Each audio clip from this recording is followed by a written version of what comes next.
Across Morris County, 39 parks and historic sites tell the story of who we are. From revolutionary beginnings to the breakthroughs that fueled America's Industrial Revolution. These landscapes preserve the farms, forests, villages, and the innovations that shaped the nation. Each park holds a piece of our shared past and the adventures that await. This is where the story begins. Welcome to Beyond the Green, Parks and Paths.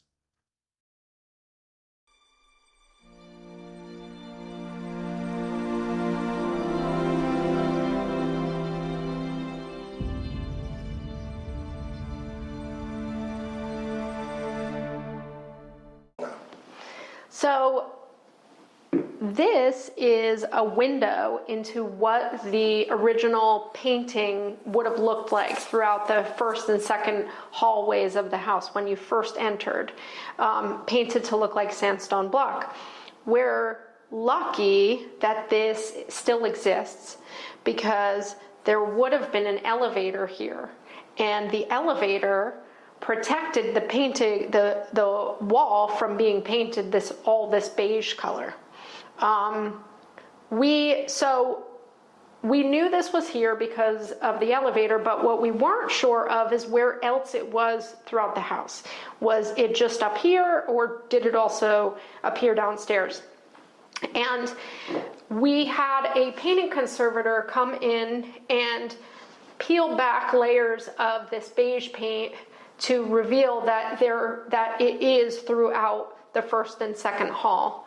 And we would love one day to be able to conserve it, but we've worked with a historic preservation architect student to take photos of this and project it so that you can see areas of it projected, so as a visitor you can understand what this would have looked like.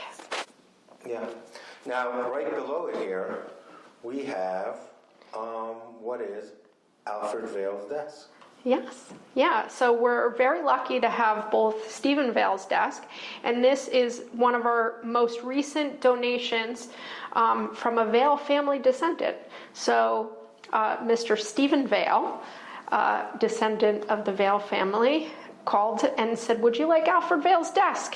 And we jumped at the opportunity, even though this desk wouldn't have originally sat in this house. It's a significant piece of the Vail family history and telegraph history, because we all know what we do. All the best ideas come at the desk, right? Yeah. So. Do we know? So when was this desk built? Do we know that? We believe 1830s, 1820s. Okay. And is the design completely different than what his father had? Yes, that was a earlier piece. Yeah. Okay, great. So this is the painting of Stephen Vail. Yes. So this painting was painted by Samuel Morris while he was working on the telegraph invention with Alfred Vail, Stephen Vail's son. And I have a quote from Stephen Vail's journal about the day he came out here. So according to Stephen's journal, on October 28th, so in a few days, in 1837, Professor S.F.B. Morris of the University of New York, which is today NYU, came here last evening to see us and take Mrs. Vail and my own likenesses.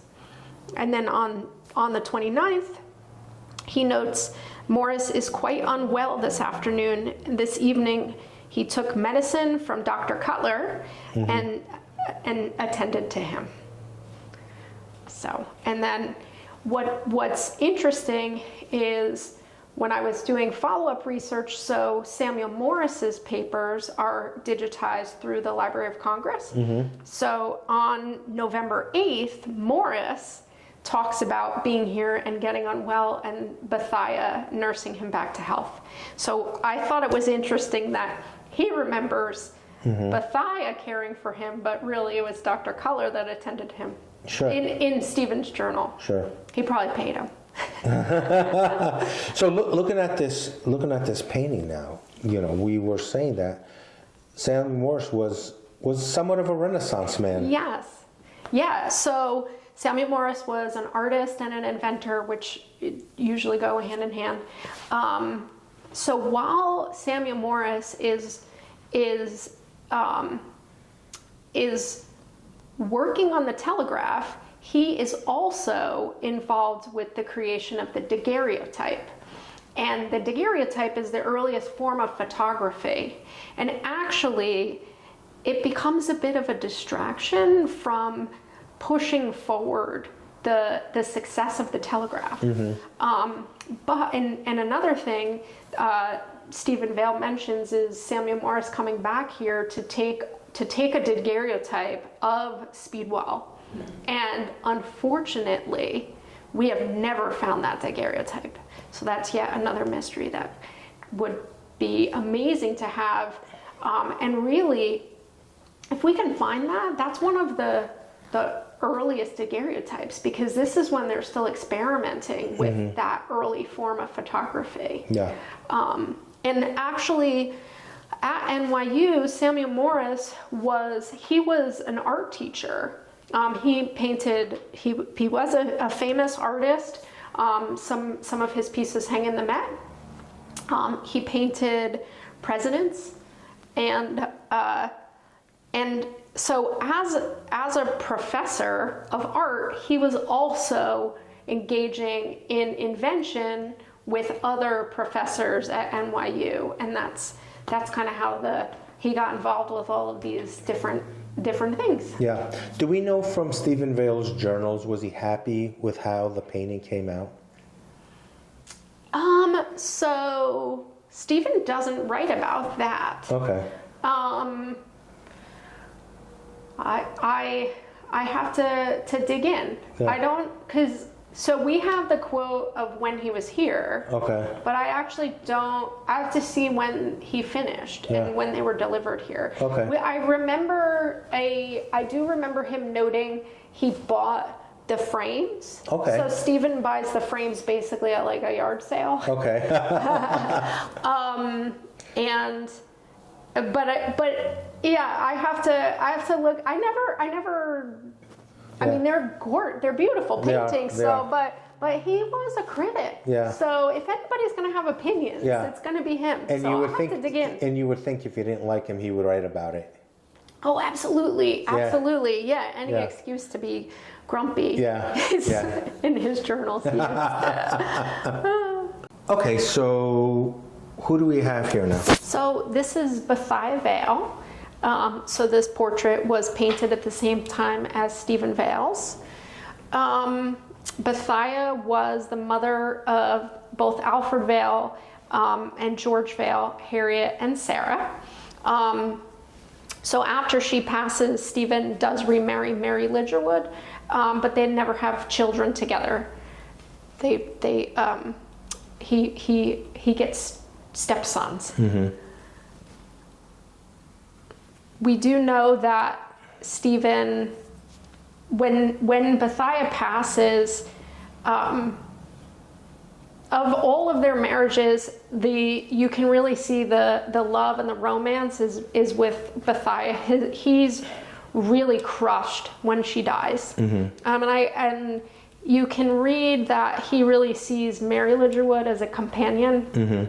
And after she passes, he marries a third time, Phoebe Miller, and they're fighting all the time.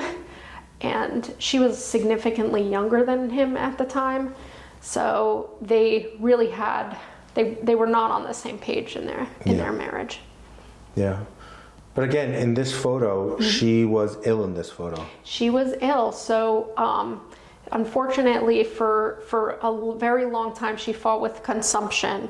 And I did notice that she's pictured here on a pillow, and Stephen's portrait is in a chair. It may be that she needed more comfort while she was taking this painting. But it is also interesting to note that she's sick, but she's also caring for Samuel Morris while he was here. Yeah. So They're both beautiful paintings. yeah. So we're standing here next to the earliest view of Speedwell that we have. So, and we know it's Speedwell because it says view of Speedwell. And if you start to study the picture, you can see a lot of similarities in the layout that we currently have, but there's a lot of differences. So we believe this painting is from the 1790s and could be attributed, it is not signed, but it could be attributed to Charles Jeremiah Ogden, who we've seen similar watercolors in other collections. So if we study this, we can see this would be the slitting mill, and this is during the time period of ownership of the property by the Kinney family. This structure here is in a similar location as the current factory building is, but it is completely different structure. And we do know Stephen writes about moving the factory, so potentially this is where the factory was originally. We have the Vail House, which is pretty similar to what the structure looks like today, but has a whole addition that sticks out into what would have been Speedwell Avenue. And then across the street, if you come to Speedwell and you look across the street, Willow Hall is the home of George Vail, who's Stephen Vail's son that lived across the street. It's in a completely different orientation. So they took the house down and completely turned it. You can see that there's raised yards in front of the home that don't exist today. It really gives us a window into the early ownership of the property that we didn't have before. Yeah, even the lake is larger than what it is today. Yeah. And the clouds that look like clouds in the background, that was glue? It's staining, yes. Unfortunately, the original piece was backed with wallpaper. So the original wallpaper glue stained the sky. So we did have the piece conserved. There was a lot of, when it came to us, there was a lot of missing pieces, and they did in painting, but they were not able to fix the staining, because once something's stained, the stain is in there forever. Yeah, and this is hanging now in the main hallway here in the Vail House itself. Yes. It's actually, if you come for a tour, it's the first thing that you're going to see. Perfect. Melanie, we are now in the music room. So what are you standing in front of? So this is a huge wardrobe that's original to the property. So when the last family descendants of the Lidgerwoods died in 1955, the house later had an auction where they brought everything they could out onto the lawn and auctioned it off. However, the family tried to get this out, and it would not fit through any doorways. So it's a little dinged up because they tried, but they weren't able to get rid of it. So lucky for us, we still have this family piece. And it's interesting because over the years, citizens and people from the community have come back and said, oh, we bought this from the auction, and they've brought it back to us. Okay, so this is Mary Lidgerwood. This is Stephen Vail's second wife. He remarries shortly after Bethia passes. And Mary Lidgerwood has two sons. And her son, John Hedges Lidgerwood, ends up marrying Stephen Vail's granddaughter, Harriet Vail. And after Stephen Vail dies in 1864, Harriet Vail ends up inheriting the property. So the home then becomes the Lidgerwood home. And so the Lidgerwood family continues to live here until the 50s. Yeah. Great history. I'm sure everybody in town, everything we've talked about today, whether it be the Vails, the Cutlers, the Lidgerwoods, the Canfields, are all familiar with those names here locally. Yeah. Now you know what those street names mean. Carl, can you talk about here in Historical Speedwell, how important this site was for not only for Morristown, but for the United States at the time, to transition from colonial times moving into the Industrial Revolution?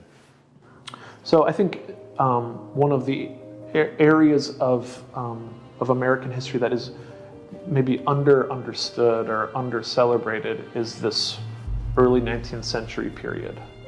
And events like the invention of the telegraph are moving society from agrarian to something more modern, something that we better understand today. Industrial Revolution played a huge part, but advancements and that had to do necessarily with technological innovation. And they all played a role, and telecommunications was a way that you could sort of share that information with others and share news of the day with others. So it was just one example of how entrepreneurs, American innovators, to an as important extent, people across the world were taking us from a colonial era society where things were simple.